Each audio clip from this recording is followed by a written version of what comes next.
સંક્રાંતિના પર્વ પર બધા જ વડોદરાવાસીઓને ખૂબ ખૂબ અભિનંદન પાઠવું છું.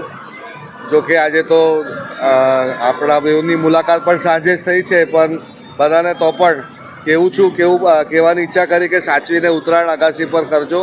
કોઈ પડે નહીં. દોરો બી સાચવીને ચગાવતી વખતે સાચવે.